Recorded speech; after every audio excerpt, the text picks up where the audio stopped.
And so then I said to her, if you think that is offensive, wait until you see my rooster.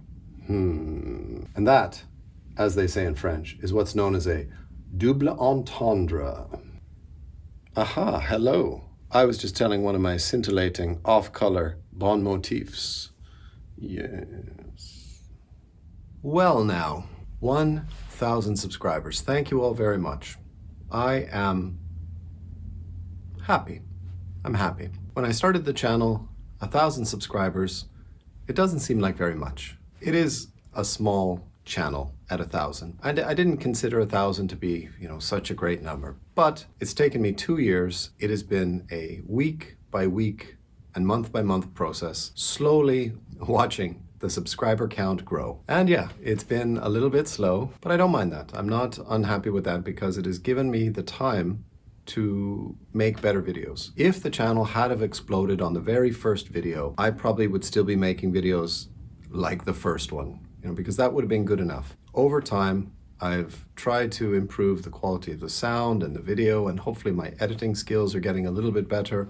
And it's been a really great journey. The thing I enjoy the most is getting the comments from people who are just complete strangers. I've had people writing, making comments from all around the world, which is something I never imagined in the beginning. From New Zealand and Australia and Ireland and Sweden. It is fantastic. People have been writing to me saying, yes, I like your videos, keep trying, keep going. It's gonna get big eventually. Just keep putting in the effort and the time, and I know you're gonna do it. And to hear that from a complete stranger I've never met, they've got no vested interest in writing that to me, man, that cheers me up. I can't tell you.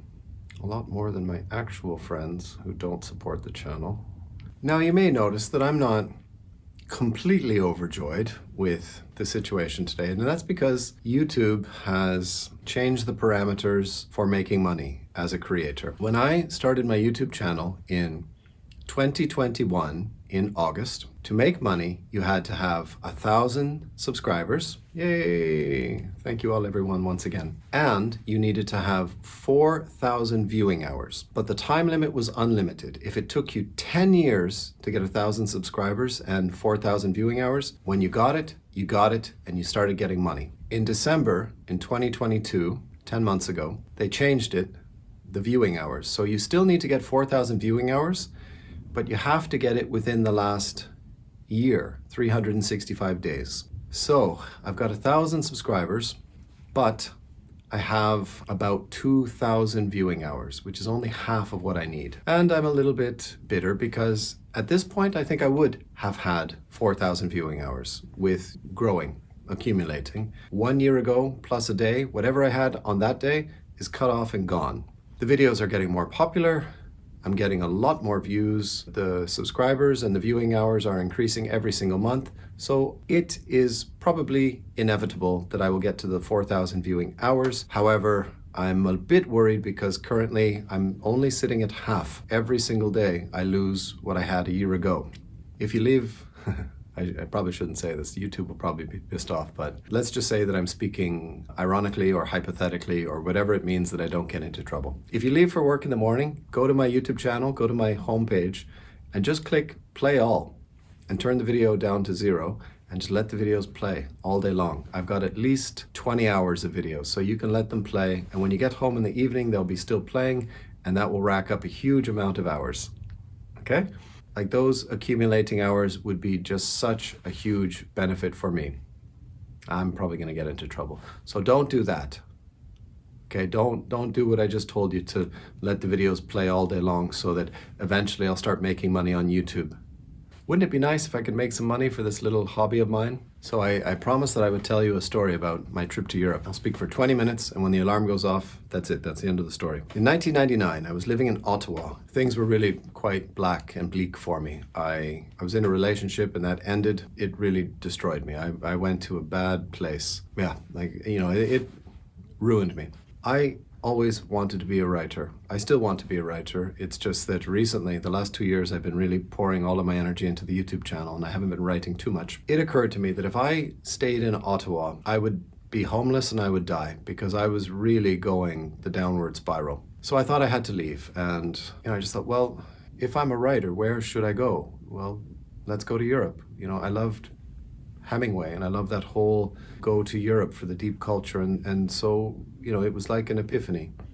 Go to Europe. I took one of those ESL classes, which in the late 1990s were not very comprehensive. Like the philosophy at the time was that if you were a Canadian and you went into an ESL school, English as a second language, all you had to do was stand there like a Hollywood actor. The students would say, "What's the capital of Canada?" "Ottawa." And everybody would give you a 5-minute applause break and they would throw bags of money at your feet. That was sort of the idea of what it was to teach English. So I took the class, I got a Mickey Mouse certificate, and I got a flight from Toronto to Lisbon. And I envisioned my life in Portugal, living in Lisbon. It wasn't too far away from Canada. It was still Europe, and I was really getting excited about living a Portuguese life on the Atlantic Ocean. Now, I live my life in a very haphazard way, and I guess when you're young, you don't have the intelligence to really see in advance. You don't have the forethought to know. And all I had was lots of money and the address of a youth hostel. God knows what would have happened to me if the youth hostel had been closed, because it was January. It was January the 3rd, 2000, I landed in Lisbon. I don't know what I would have done. I guess I just would have gone to a taxi and said, take me to a youth hostel, and if there were no youth hostels, I guess I would have had to stay at a hotel. I would have been fucked. Anyway, there was a youth hostel. I stayed there in a dormitory. It was in a room with like 8 other men, and it was just amazing. By nature, I'm fairly shy and I'm a bit cool, distant. Like it's hard for me to break the ice. I don't know why. I mean, maybe it's just me. That's how I am, and that's, I can't help who I am. But in this youth hostel, like being so close and mixing with so many people from all over Europe, it just felt so relaxed and so free. And I had maybe the best time of my life. I stayed in Lisbon for 10 days. I walked all around. Like I destroyed my legs on the very first day because Lisbon is an extremely hilly city and there are quite a lot of cobblestones, and like my legs were destroyed on day 2. And I drink coffee every single day, and I went across the street to this like kind of a shopping mall or business center. I went up to the coffee stand and I said, "Please give me a coffee." And he gave me this tiny little bit of espresso. And I thought, well, that's not really what I want. And I drank it. It was the most delicious coffee I've ever had in my life. I still remember it to this day. I asked him for another one, he gave me another one, and I just looked at it and I could not believe that tiny little portion of coffee could be so flavorful and so satisfying. And I switched to espresso on the spot. I was an American coffee drinker, and I said, no, never again. And for the rest of my life, I'll drink espresso. And I have. What was another thing that really... there were a few unintended consequences that I really didn't prepare for, it took me completely by surprise. I'm so embarrassed to admit this. There were 2 big things in my life that I was inordinately fond of. One of them was The Simpsons, the television series, the animated show. Every Sunday night in Ottawa, I would go to this pub called Zaphod's, and I would watch The Simpsons every Sunday. I would go there early, usually about 6 o'clock. I would drink and get excited. The Simpsons would come on. I've had a couple of beers and maybe a couple of shots of tequila. That was a really big Sunday night program for me, and I looked forward to it. Like if someone had have invited me out somewhere, I would have said, no, I'm sorry, I'm busy that night, because it meant a lot to me. And I love The Simpsons. I just wanted to see the new episodes. In Lisbon, that was gone. That was gone. And I had not imagined that. Like it had not occurred to me that, that would be something I would be giving up. Very, very similarly is that I used to read, it's painful to admit it. I used to read comic books. I would always make the excuse that I didn't have a television. I never had a television in any of my apartments. So I said, well, comic books once a week, that's like my little television. That's my little immature entertainment. And I would read them and I would collect them. I'd put them in the plastic slips and I'd put them in the big long boxes. And I was fanatical. Like I knew when the next Preacher comic was coming out, and I was excited for it. And I was excited for the next, what was the other one I really liked? Transmetropolitan, the X-Men. I still remember the last X-Men comic I bought and read ended on this massive cliffhanger, and I still kind of wonder, like, what happened after that issue? Every Wednesday, I would go to the Silver Snail. I would buy all the new comic books, and that was my light entertainment. Lisbon, Portugal, gone. And it didn't really take me a very long time to realize how happy I was that those were now absent. Like how much I looked forward to this very childish entertainment.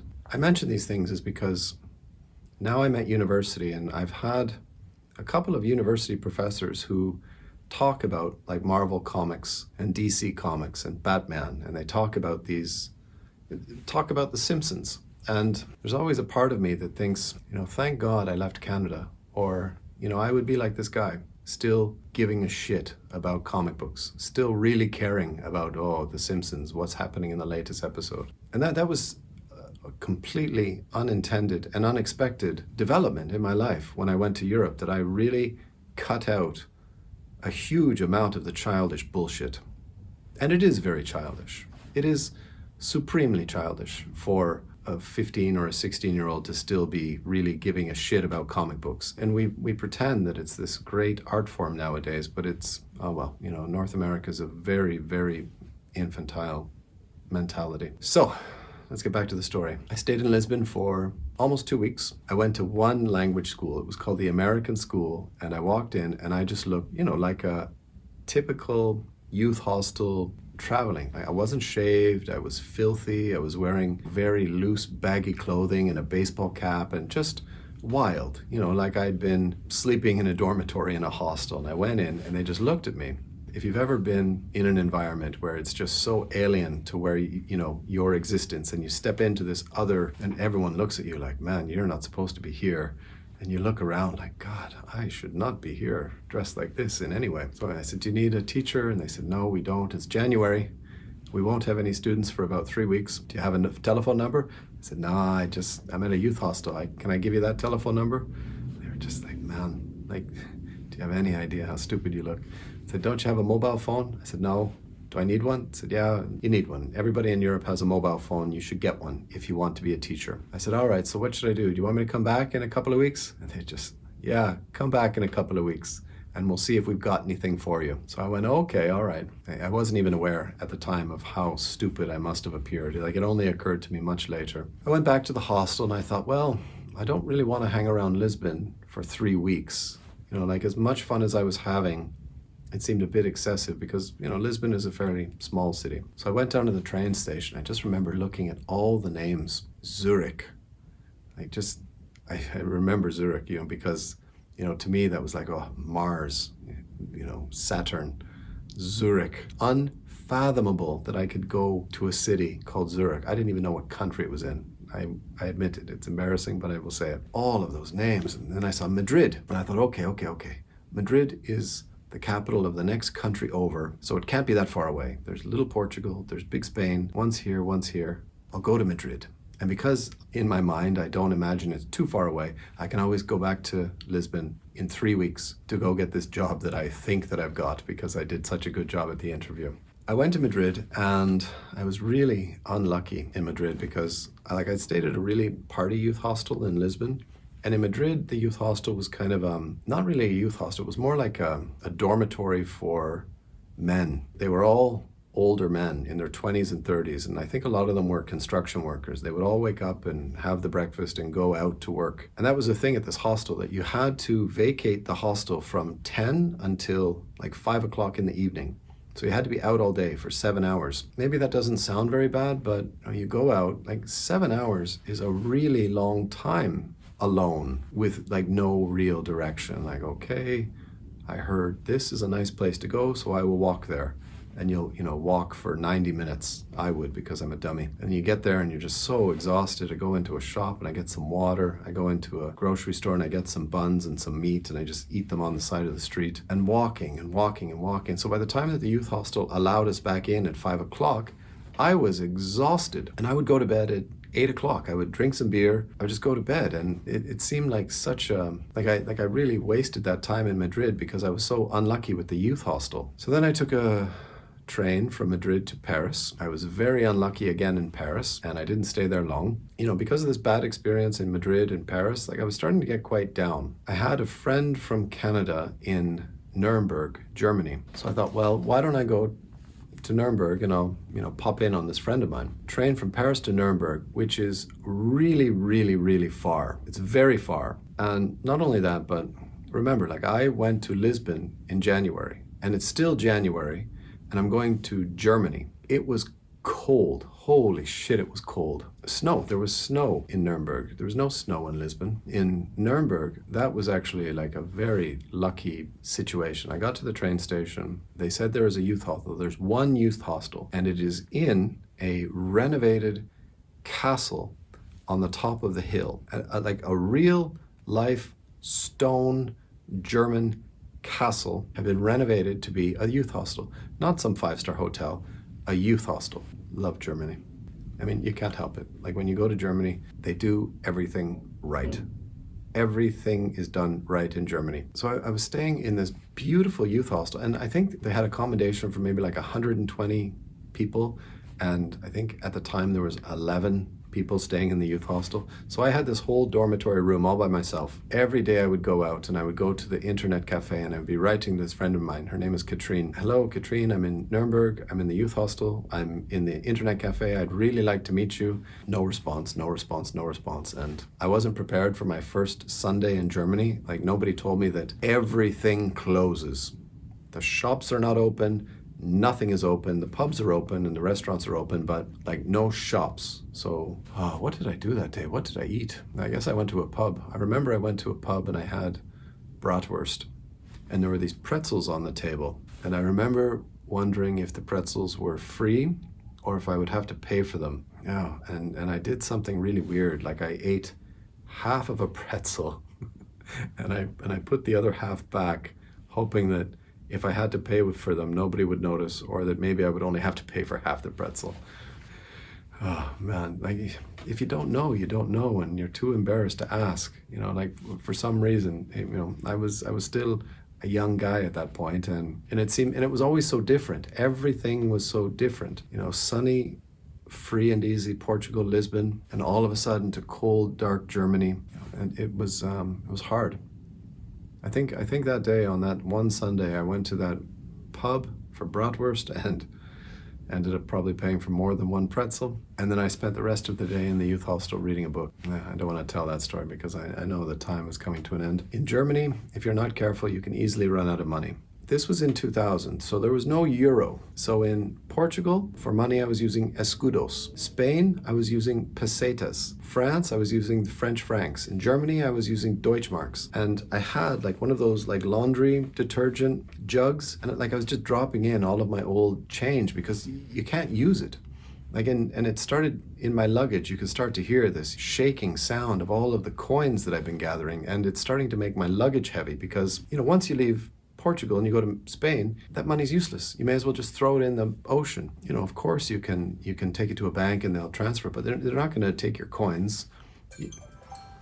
Anyway, in Germany, I started to get this fear that I was running out of money. I was happy because I met Katrine. Katrine took me to this really cool coffee house. I remember it very specifically because we went in and they were playing Sex Bomb by Tom Jones. And we went in, they're playing this, sex bomb, you're my sex bomb. And I'd never heard the song before, and it sounded kind of weird to me, just this refrain, sex bomb, sex bomb. And I said, Katrine, she said, oh yeah, that's the new Tom Jones song. Oh, you remember the craziest little minutia.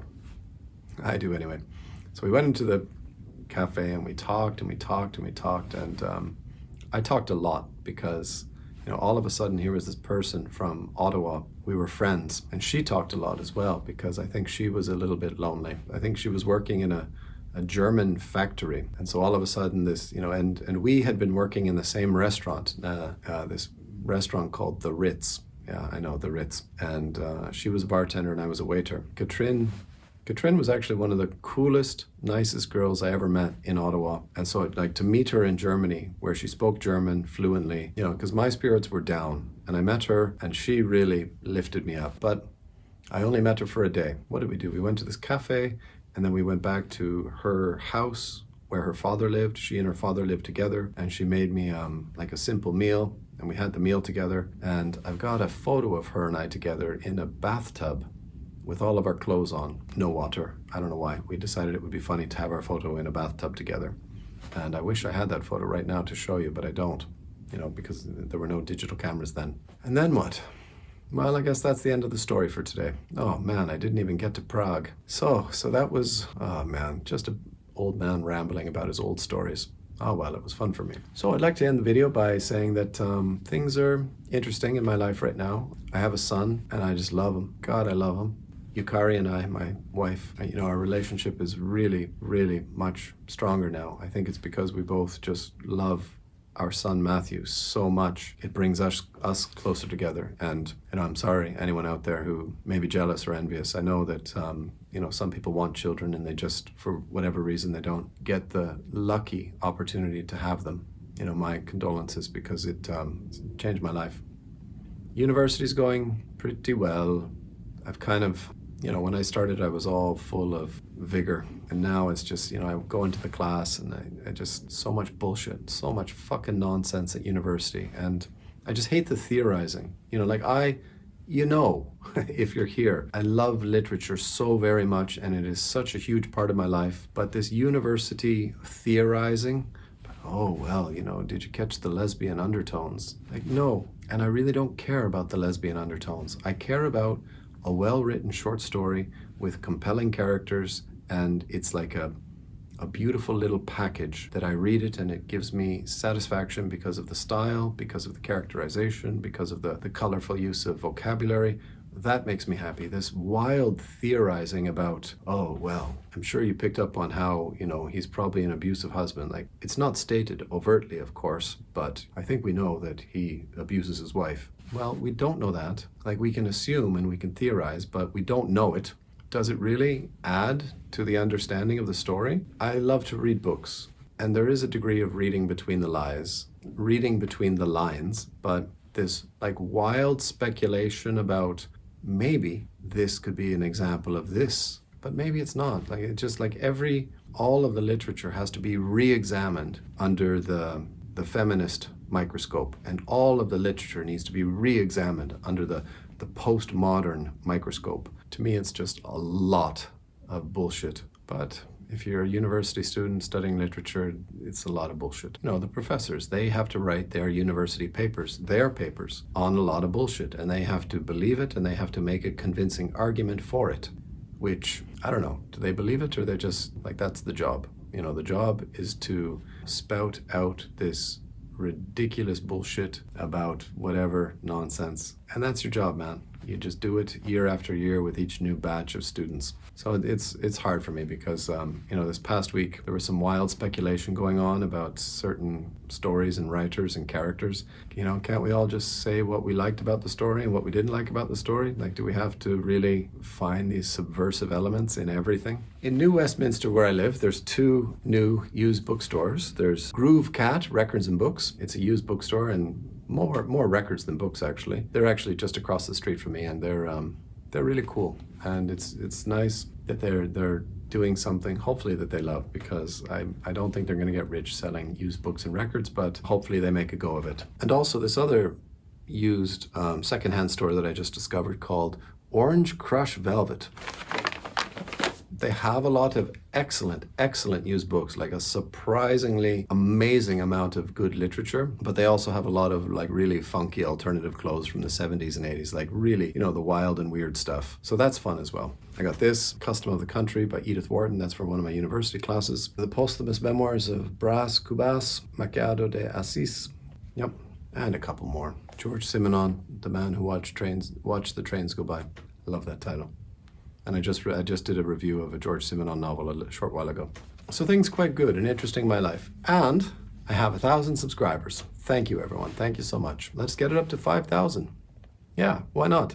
It's growing, and it's growing a little bit faster every time I make a new video. 5,000, that's the next benchmark for subscribers. And 4,000 viewing hours. If you can help me, please help me. And if you can't be bothered and you just want to watch now and again, sure, that's okay too. Sometimes I'm a little amazed anybody watches anything. All right, thanks a lot. Take care. This is Grant Loves Books. My name is Grant, and thank you all for your support. I honestly and sincerely mean it. I appreciate it very much. And please support me on Patreon. It's cheap and it helps. Take care.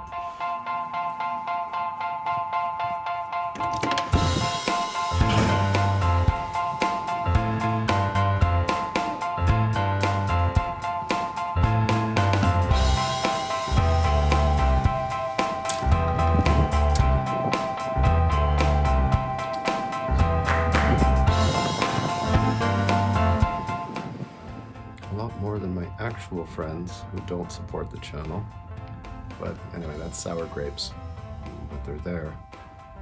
Really, like what is it with you guys on, you know, my supposed friends? Why don't you help me a little bit more? I mean, you know I'm trying to make a go of it, and you know that I'm poor as shit. Like, why don't you guys who know me, like my actual friends, why don't you support the channel a little bit more? Like, why don't you give $3 a month on Patreon? I mean, you can afford it. I know you can. Like, support the channel. If you know me, if we've had a conversation, if we've, you know, had some kind of interaction, we know each other, we know each other's names, support the channel, man. Like, if you don't, like, don't you know what that means to me when you guys are not helping me and these perfect strangers are donating to the channel? People who they've got no personal interest are helping me out just out of the goodness and the generosity of their hearts. You people, a lot of my Hungarian friends, help me out, man. Like, I am, you know, like since I was 25 years old, I've been living at the poverty line. Come on, please make the effort to do something to help me out. Really, you guys, like honestly, if I do make it big and one day you notice that we're not friends on Facebook anymore, that's because you're a fuck who didn't help me out when I was small and I really needed the help. You know who you are.